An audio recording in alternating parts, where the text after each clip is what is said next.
All right. Hello, everybody. My name is Marco. I don't speak Spanish, sadly, but I understand a little bit at least. But I'm going to do this in English today. Today I want to talk about RubyVideo. It's a project we've been working on with a friend of mine and a bunch of contributors from all over the world. So I want to talk about what this platform is called RubyVideo.dev, why we are doing this, what's next for the platform, and then if you want to help, how you could help with it. As I said, I'm Marco Roth. You can find me pretty much anywhere online. And if you haven't met, come say hi after the talk, please. So I love open source. It's one of my passions. It's really giving me so much to learning, for learning. It's giving me so much joy. It's really just a cool hobby. And through that, I was able to contribute to some of these projects. I have been on the core team of Stimulus Reflex and Cape Ready for the past few years, and have been maintaining Stimulus, which has been shipping since Rails 7 as the default. And it's been really fun to work on these projects and kind of help them go in a direction to help with people building a reactive application in Rails. I have listed some more projects here that I've been working on. Most of them were related to Stimulus or Turbo or Hotwire in some way. But this RubyVideo project is one of the other ones that I've been spending a lot of time on recently, and that's why I want to talk about it today. So RubyVideo, how did we get here and why are we doing this? So I think it started at RailsConf 2022 when I first attended one of the RailsConfs in the US.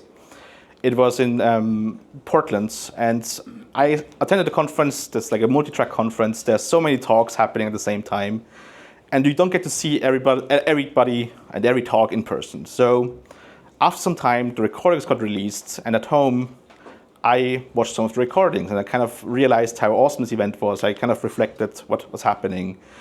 And so I was at home, I was trying to see, well, this was an awesome experience. How can I have it again? When is the next Ruby conference happening? So I did a quick search online. I typed in Ruby conferences into DuckDuckGo, and I found this website called rubyconferences.org. If you haven't seen it, it's a list of Ruby conferences, as it says. It's listed them all chronologically. You can sort by all the continents. But it also has a bunch of other sections for if you want to submit talks to conferences. You have them all here in the call for papers. And you also have recently the meetups, including the one that we have today here. Yeah. So there's all of that is available. It's kind of cool to see that there. So I was back then checking out when is the next RailsConf, how can I attend it? And I looked up on the website and I found out there's no RailsConf on the list. So I realized it was announced, it's not on the list, so I opened a pull request. I am an open source person, so I just help out, right? So I opened this pull request, it got merged pretty quickly, and I was like, yeah, this is kind of cool. Let's keep adding one of these talks and conferences. So I attended a bunch of conferences in 2023. I love to travel, and if you can combine it with conferences, it's even better. So in 2023, I attended a bunch of conferences, and I got to give my first talk on the bottom right at Rails World in Amsterdam, which was really awesome.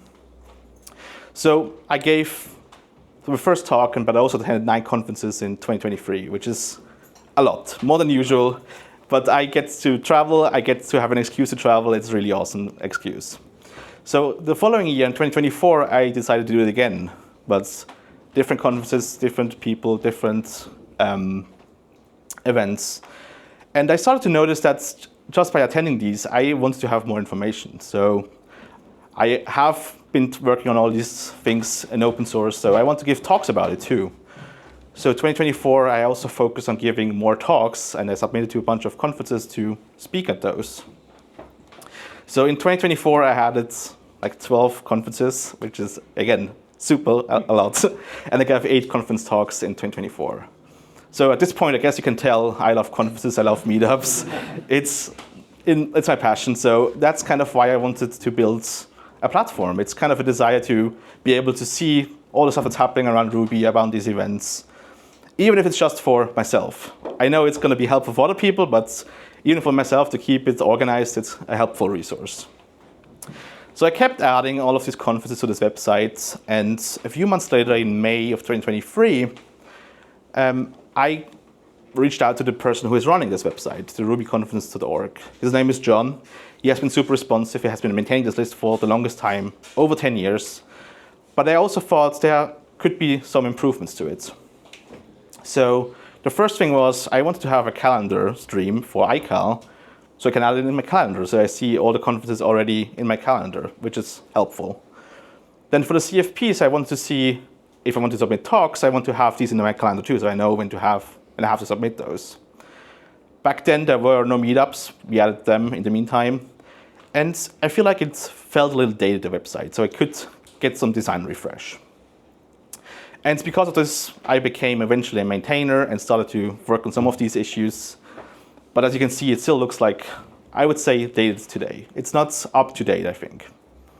So in June of 2023, out of nowhere, my friend of mine published RubyVideo. It's this website that was meant to be a collection of Ruby talks.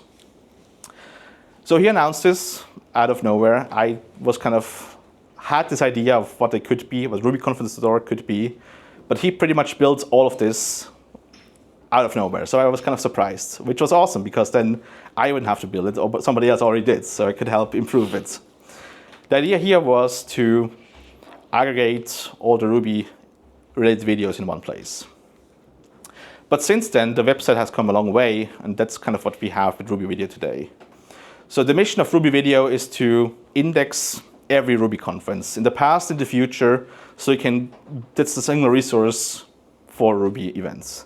So it should be the Ruby events platform. What you can see today on RubyEvents.dev is this website. So it looks much more modern, in my opinion. It almost looks like a Netflix-style UI that gives some more highlight to the speakers. It gives a more accurate branding for each conference. And if you go to one of those, you can also see if it's a series of conferences, like each year is kind of listed below it. If you click on one of the events, you get to see the talks that happen at this conference. And if you can see it's all of them, also the ones that are not recorded. So if there was some material, some resources, you can find them all in one place. Then if there is a recording, you are able to watch them on the site. Most of them are hosted on YouTube, so it's like an embedded YouTube player. We want to improve this too. It's not the best right now, but it's working. You can play videos, and it's pretty much what YouTube offers you today too. Just with the context of where this talk happened, who the speaker is, and all the other talks that happen at the same event. Then also, if the talks are not announced yet, you can see who is speaking at the conference, get around the website by just browsing through these lists. The other cool thing that we have now is schedules, so you can actually see what's happening at the conference, at which time. So the idea is here to build also a conference schedule app, so you can just use this app for any conference you attend in the future, because it's all on Ruby events. Then we also want to kind of have a search that's really useful with like fuzzy finding and all of that, so you can see, you get all the talks, you get a preview, you get speakers, you get the events themselves, so you can kind of find your way around any talks that has been given on a Ruby topic. So my 4 goals for the platform were to make it easy to find anything that happened in the Ruby events, but also to help Ruby meetups around the world to host events, because that's the other struggle that I've been seeing. And it's somewhat connected, right? If there's no events happening, there's going to be no recording, so there's going to be no content. So that's kind of why I want to help bring up these events again, make them available, make them discoverable, so people can actually attend and be in person. All of that make it look nice, present them in a nice way, so it's actually good, it feels good to use. But also then to encourage more people to attend in-person events like these. So that's why I'm also kind of happy to announce that we have now all the Ruby Montevideo events listed on here.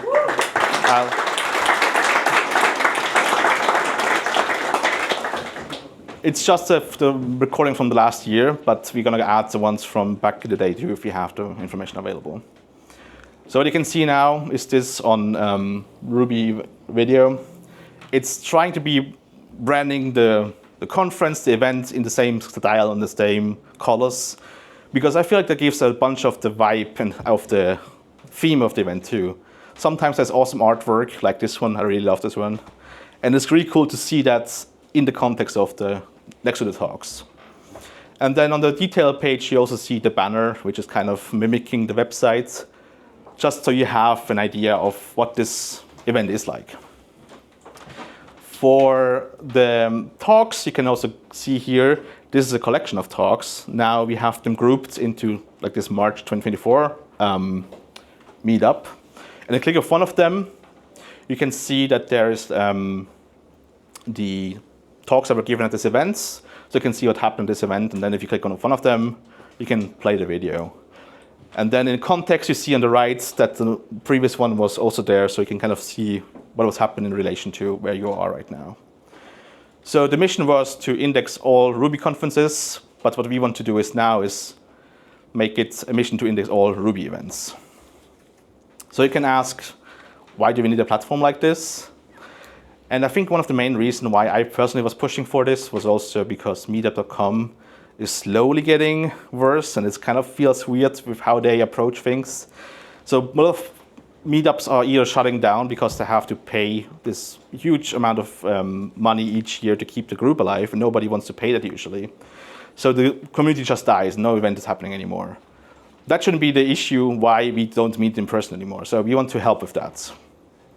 But also the other thing is, with social media nowadays, it feels like the Ruby community is split apart between all platforms. Be it X, be it Mastodon, be it Blue Sky, whatever it is, whatever new thing comes out.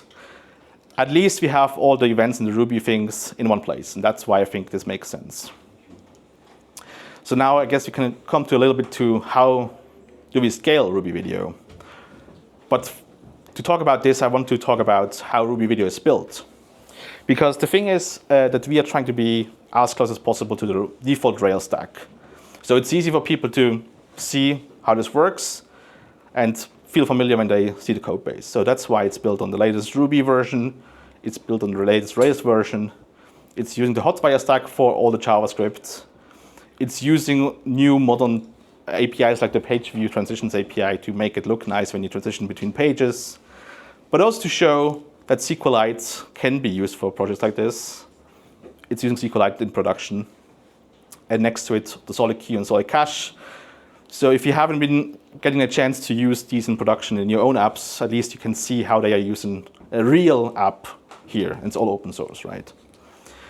It's also using Tailwind and Daisy UI to make it look nice. And then to top it off, it's deployed using Camel to at least get an idea of how this can be used in production as well. The cool thing about this setup here is it's hosted on Hetzner, if you have heard of this company before. It's a super cheap VPS provider.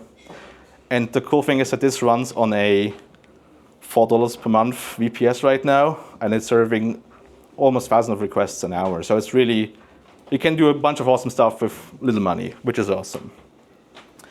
And most of that is also because we have been sticking to the defaults. Rails comes out of the box pre-configured, and if you follow these rules, most of the scaling stuff and most of the setup just works for free because you follow the conventions. So this was simple enough for us to not really have to scale a bunch of have to solve a bunch of hard problems, because it was simple enough because we're just rendering out these talks.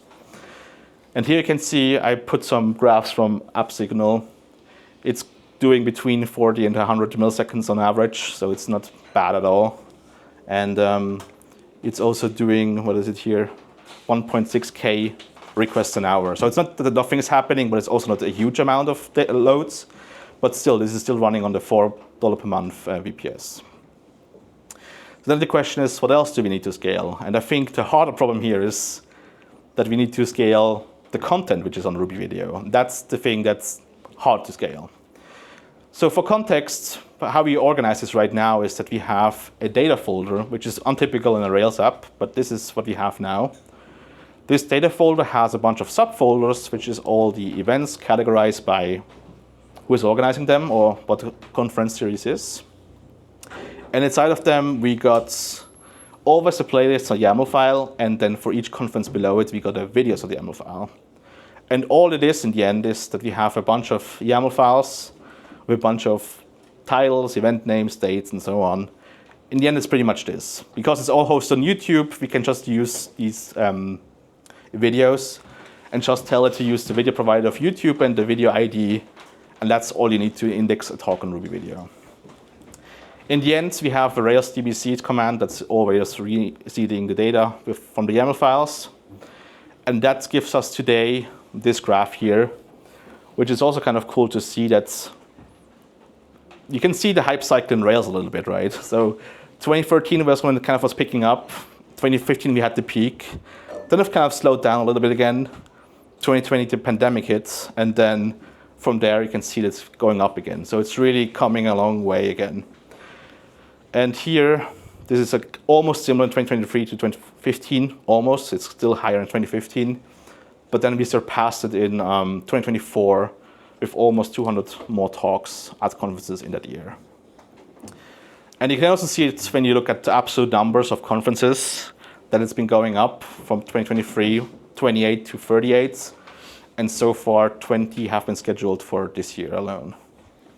So how do we scale all these conferences and how do we scale the content?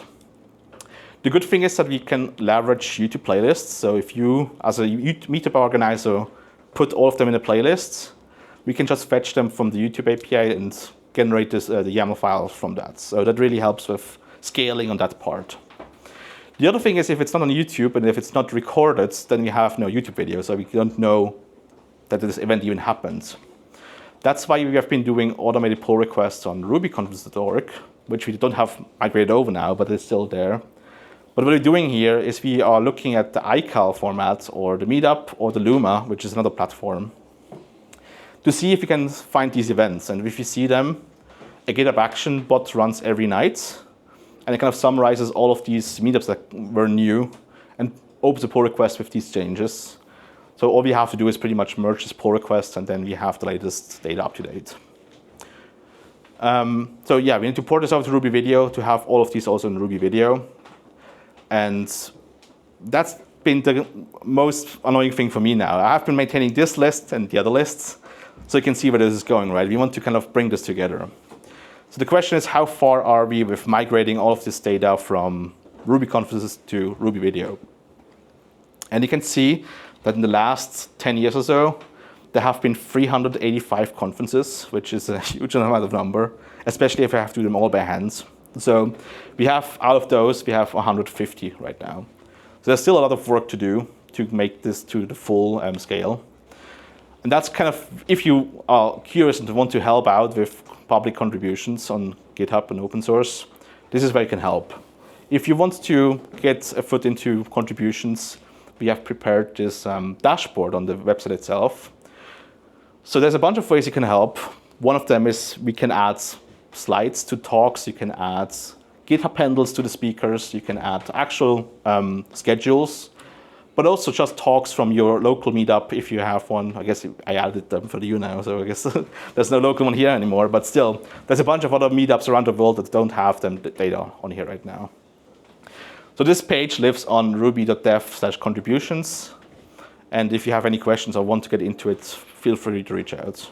And that's kind of when we come to this final conclusion now. The idea is that we want to merge these two sites into rubyevents.org. So we have these two sites, we want to merge them together. And I want to share some ideas of how this new platform could look like and what it could bring for people. So we have these categories for what we want to focus on. First up, we have attendees. So for attendees, we also want to collect the photos that happen at events, because sometimes for conferences, there are official photos, but they are on some random website, you cannot find the link anymore, and then they are pretty much gone. Or on somebody else's Google Drive, and you have a hard time finding those again. So the idea would be to just embed them next to the conference here too. Have the schedule next to it, have the slides below each talk so you can see the slides if you care about that. Then we have the transcripts for each talk so you can actually read it. Or I guess even for LLMs now, it's kind of cool to just have all of this so you can train or figure out what you, some context for a topic you want to research. For speakers, it's kind of cool because you get to have a public index of all the talks you've given. So I've seen people that have been listing their Ruby events profile in their website to just give an idea of the talks they've given. But also, if you are a speaker, you can see the open call for papers and which meetups are looking for speakers so that you can connect the meetups with the speakers. Then for the organizers, we want to help find the organizers' speakers. So if you are organizing events and you don't have any speakers yet, you can maybe announce this, and then maybe people will call in and say, I want to give a talk at the meetup. Keep the local community engaged, and then have a way to publish the recordings and the events on the platform when they are done. The same thing for conference organizers, but here we want to be able to actually run a call for papers on the platform too, but also maybe find help sponsors for these events, for conferences and for meetups, which is actually the next thing I want to bring up here. So the idea is to also then help out with listing all the sponsors, because these are the sponsors that make the event happen, including the one today. It wouldn't be possible without the sponsors. So it makes sense for us to also list them here and give them some recognition to see what they've been doing for the community. And the idea here then is also to give them a profile. I've actually demonstrated this with this example here, to actually reverse this and say, this company has been sponsoring all these events, and that's a way of showing how they have been helping the community. And I think that's also kind of a nice thing to give back to these companies that have been helping out. The other announcement that I have is that we have been building a Hotwire native app as well. So this is kind of awesome because it's a fully native start page, so you get to see the similar screen than what you have on the website. But the idea here is to also be able to play back the videos, to have some picture-in-picture and all of that goodness, to just have a mobile native app. And if you are at an event or a conference, you can check the schedule here too. So this is all fully dynamic. This one is Swift UI for now, and it gives you a nice looking UI, just like you might be used to from YouTube. It also has an events index, obviously. It has a talks index and speakers, if you care about that. We're hoping that we can release this sometime soon and open source as well. So it's going to be open source, and like RubyVideo itself, it tries to be as close as possible to vanilla Rails as we can. So we have a good reference application out there for how you build a Rails app with Hotwire and Hotwire native, so people can try to follow this approach if they consider it. But also, I think it's a good opportunity for early careers engineers to get an opportunity to get hands-on code in an app like this, because most projects at work might be in a weird way like set up or have like untypical Rails conventions, and this just gives another idea for people to get to experience that ideal setup for Rails. So you're more than welcome to check out the codes. You are more than welcome to learn from the codes, but you're also more than welcome to improve the code. This is not perfect. It's the best we can do, and as a community, we can improve it as well. So if you want to check it out, it's on GitHub. My friend Adrian has been publishing at RubyVideo, and the other one is at rubyconferences/rubyconferences GitHub.io. So if you have any questions, want to get started with contributing, I'm happy to help out. Just get in touch. We can pair on it. We can write about it. We can do what's most possible for you. And if you want to get started, we can more do that. So I have one more thing. If you have any ideas, if you have opinions, if you have features you are missing from the website, come talk to me too. And this is where you can find me. Thank you.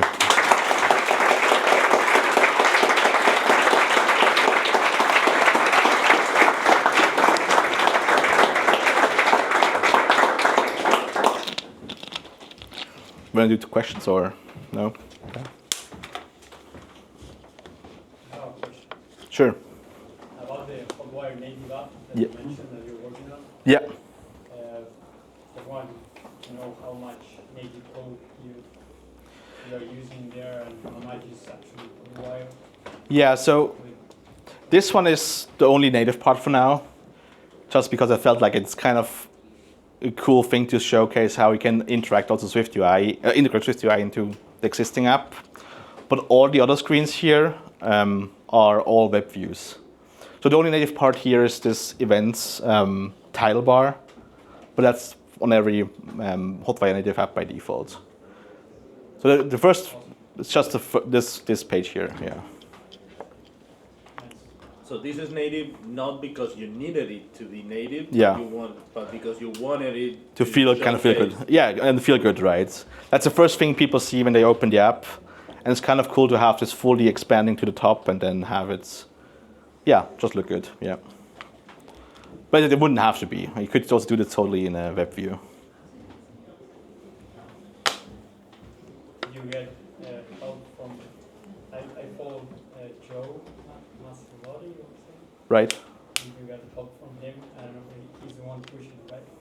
Yeah, we've been in touch with him, and he hasn't helped actually on the codes yet, but it's also an open source, so he has no chance to do it. But we'll see. Maybe we can work together on this too.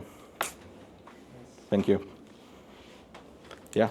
How many people are collaborating on this so far? It's I think 30 people. 30 people? Yeah. Okay. No, I just wanted to know because like this seems like something that is aiming to like be the platform for like handling all this data. Yeah. And like I don't know, you're starting it, but like how would it scale? And with all the indexing and the YAMLs and everything, like it seems like it's something that until everything is really figured out, you'll need some like hand-holding or maintenance, Yeah. ongoing maintenance and keeping up with everything. So just wanted to know like. Yeah, that's Yeah. why it's mostly has been manual, just to keep up with it. But the idea is maybe also to leverage AI. I think that's really good for it because it's all static content. You can maybe automate most of it and then just review it and then publish the stuff on the That's why I website. was really thinking about like how automated will this get like eventually. Yeah, the thing is that the conferences themselves or the meetups have to publish their stuff in some way. And if they don't, it's kind of hard for AI to also pick it up or for any human to pick it up as well. Right. Well, that's something that I was going to suggest. We are part of like the organizing team. And everything is done through GitHub. Everything is CI, CD, like the whole 9 yards. But may I suggest like the old scriptures of just RSS or like something? Yeah, I was thinking about that too. That we kind of publish some either protocol or gem that you can use to integrate into it. Just like an RSS feed, like the old times. Yeah. Because you have your timestamp, you have your metadata, you have like that's special. Are you talking about the talks or about the events themselves? Or I both? mean, in our case, we handle the full site, and everything is done through GitHub Actions. So we are always updating when there's a new talk. We update an RSS as of right now, but I wonder like if that's way easier for you. For sure. If you're to have a cron job, just like you have your latest timestamp and you will just fetch. And I mean, I think that, and I know I'm guilty of just reinventing the wheel and finding like this new protocol. Yeah. But this feels like just straight for your space. Yeah, I think that's true. And I think that's what we have been trying to do with automating them as much as possible. I think the problem is that you are doing a good job with it. So that's why it's super easy for your meetup. But most meetups don't do this. It's like super informal, super like, it's not really indexed well on their own sites. So they have no way to publish that. So out of curiosity, with this new site that you're developing, that will be just like, we will publish things there and everything will just... That's the idea, yes. That's great. And you should be able to keep your site because that's what you do. It's just that you have a way from here to get to your site if people need to. That's awesome. Yeah. Yeah. I love the focus on Ruby, but there's nothing here that's specific about Ruby. That's right. Have you bought like Python videos.dev and all the languages like Java videos.dev? It's also inspired by Python video.dev. Actually, that's where it's initially started from. That's where it's coming from. But then again, I mostly care about Rails and Ruby, so that's why this is Ruby video, and not like. So I didn't know. So there is a Python video. There is, yeah. It's PyVideo. It's not open source or something. I think it is, yeah. But it's also super stripped down in terms of functionality. It's Python. Yeah, it is right. I know, but maybe you can convince them to use Ruby to host their Python videos. Would be an idea, yeah. I mean, No, but in general, there's nothing specific about Ruby here. That's yeah. And I think the most valuable part about this project anyway is the data, to have it in the same format for all the events. The website itself could be thrown away, at least if you have the data. That's I think, the more important piece. but have you thought about any way of monetizing this somehow? Yes, I did, but it feels wrong to, I don't know. I mean, it's open source. It's open source, right? Host it, but Yeah. No, it's for the community. That's why we built this, and that's why I think it should. That independent it's people. taking a lot of time. It does, yeah, but it's also fun. You need sponsors too. Consider content. Cool. Thank you very much.